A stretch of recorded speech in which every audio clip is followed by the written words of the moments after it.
सकाळचा नाश्ता जर दमदार पौष्टिक असेल ना, तर दिवसभर एनर्जी टिकून राहते, अजिबात थकवा येत नाही. असाच नाश्त्याचा पोटभरीचा पौष्टिक, स्वादिष्ट आणि नेहमीपेक्षा वेगळा प्रकार आज आपण पाहतोय स्टफ इडली. करायला सोपी असणारी ही स्टफ इडली मुलांच्या डब्यासाठी तर खूप उपयोगी, मुलं खूप आवडीनं खातात. फार वेळ न घालवता चला तर मग सुरुवात करूया आजच्या रेसिपीला. पौष्टिक, स्वादिष्ट, पोटभरीची, नेहमीपेक्षा वेगळी अशी स्टफ इडली.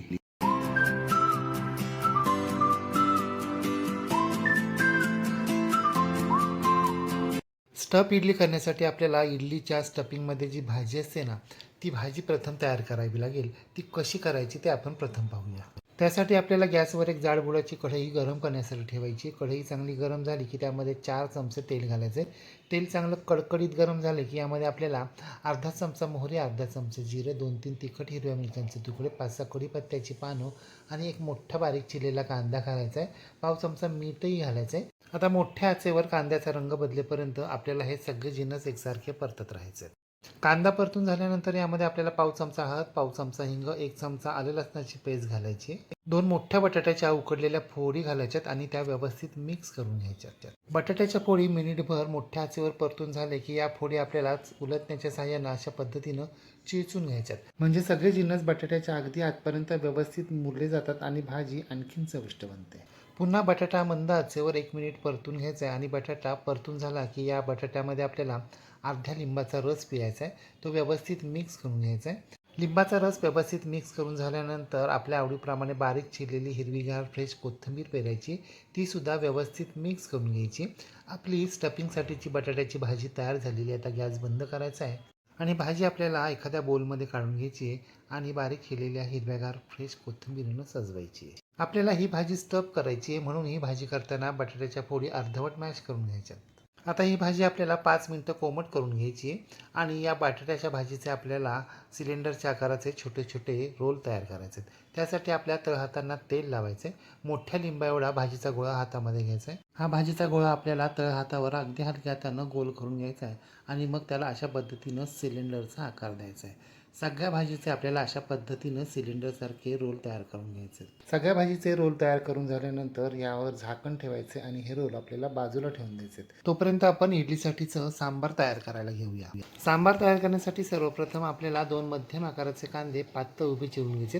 2 मध्यम आकाराचे लाल बुंद टोमॅटो बारीक चिरून घ्यायचे. अर्धी वाटी दुधी भोपळ्याच्या मध्यम आकाराच्या फोडी, अर्धी वाटी लाल भोपळ्याच्या मध्यम आकाराच्या फोडी, 4-5 शेवग्याच्या शेंगाचे तुकडे, 10-12 लसणाच्या पाकळ्या घ्यायच्या. आता गॅसवर आपल्याला एक जाड बुडाची कढई गरम करण्यासाठी ठेवायची. कढई चांगली गरम झाली की यामध्ये आपल्याला 4 चमचे तेल घालायचे. तेल चांगलं कडकडीत गरम झालं की यामध्ये अर्धा चमचा मोहरी, अर्धा चमचा जिरे, सोललेल्या लसणाच्या पाकळ्या, 10-12 कढीपत्त्याची पानं घालायची. पातळ उभा चिरलेला कांदा, पाव चमचा मीठ घालायचे आणि हा कांदा आपल्याला मध्यम आचेवर रंग बदलेपर्यंत एकसारखा परतत राहायचा आहे. कांद्यानं रंग बदलायला सुरुवात केली की यामध्ये आपल्याला बारीक चिरलेला टोमॅटो घालायचा आहे आणि हा टोमॅटो देखील आपल्याला या कांद्याबरोबर मध्यम आचेवर 2 मिनटं एकसारखा परतत राहायचा आहे. म्हणजे तो मऊ पडेल, त्याचा कच्चा उग्रदर्प उडून जाईल. आता दुधी भोपळ्याच्या फोडी, लाल भोपळ्याच्या फोडी, शेवगाच्या शेंगांचे तुकडे घालायचे आणि फक्त 1च मिनिट आपल्याला हे सगळे जिन्नस मध्यम आचेवर एकसारखे परतत राहायचे. सगळे जिन्नस मध्यम आचेवर एकसारखे 1 मिनिटं परतून झाल्यानंतर आता कढईवर झाकण ठेवायचे. गॅसची फ्लेम बारीक करायची आणि 5 मिनिटं मंद आचेवर दरदरून वाफ काढायची. 5 मिनिटानंतर झाकण काढायचं आहे. हे पहा, आपला लाल भोपळा तर पूर्णपणे शिजला आहे, हिरवा भोपळा अर्धवट शिजलेला आहे. आता शेवग्याच्या शेंगा सांबारमध्ये शिजून जातील. आता यामध्ये आपल्याला 1 चमचा तिखट लाल मिरची पावडर, 1 चमचा सांबार मसाला पावडर, पाव चमचा हळद आणि अर्धा चमचा हिंग घालायचा आहे.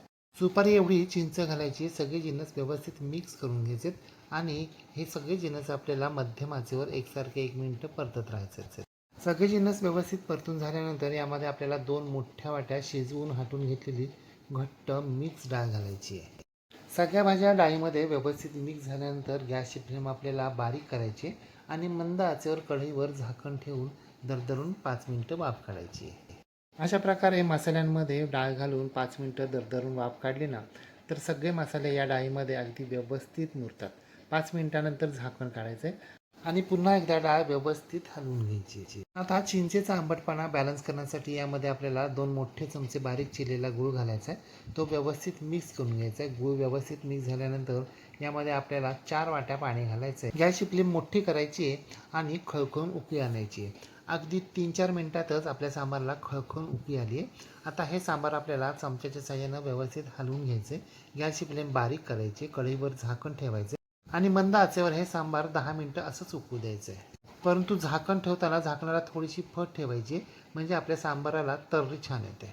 10 मिनिटांनंतर झाकण काढायचं. पाहताय ना, आपल्या सांबाराला रंग आणि तर्री दोन्ही मस्त आलेत. आता गोड आंबट तिखट अशी परफेक्ट चव आली का ते एकदा चेक करायचे. मीठ कमी असेल तर मीठ घालायचे.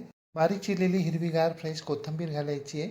ती व्यवस्थित मिक्स करून घ्यायची. आपलं सांबार तयार झालेलं आहे. गॅस बंद करायचा आहे आणि गरमागरम वाफाळतं सांबार आपल्याला एखाद्या पातेल्यामध्ये काढून घ्यायचं आहे. आपली बटाट्याची भाजी तयार झाली आहे. गोड आंबट तिखट चटपटीत सांबारही तयार झालं आहे.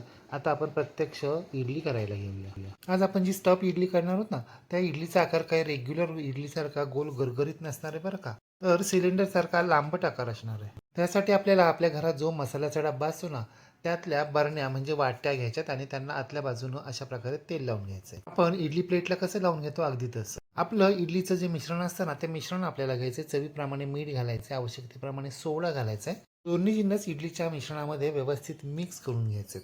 इडलीच्या मिश्रणाची रेसिपी आपल्या चॅनलवर अगोदरच अपलोड केलेली आहे. ती जर तुम्ही अजूनही पाहिली नसेल तर डिस्क्रिप्शन बॉक्समध्ये त्याची लिंक दिलेली, ती जरूर पहा आणि त्याप्रमाणे मिश्रण तयार करून घ्या. आता प्रत्येक वाटीचा पाव भाग भरेल इतपत मिश्रण आपल्याला या प्रत्येक वाटीमध्ये घालायचं आहे. सगळ्या वाट्यांमध्ये पावभाग मिश्रण भरून झाल्यानंतर आपण जे बटाट्याच्या भाजीचे सिलेंडरसारखे रोल तयार केलेत ना, त्यातील प्रत्येक रोल आपल्याला या वाटीमध्ये म्हणजे या मिश्रणामध्ये अगदी हळुवारपणे ठेवायचा आहे. ठेवताना अगदी हलक्या त्यानं थोडासा प्रेस करायचा आहे, म्हणजे तो तिरपा होणार नाही. प्रत्येक रोल आपल्याला अशा पद्धतीनं थोडा थोडा अगदी हलक्या त्यानं प्रेस करून घ्यायचा आहे.